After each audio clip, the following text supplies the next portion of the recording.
Welcome back to another technical deep dive here in the debug zone.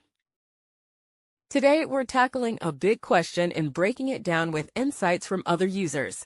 Hopefully, this clears up some misconceptions and helps you get the answer you need. So buckle up, stay a little curious, and let's jump right in.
And that's a wrap.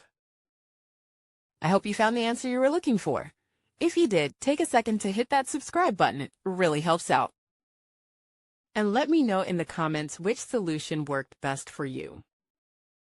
See you next time in the debug zone.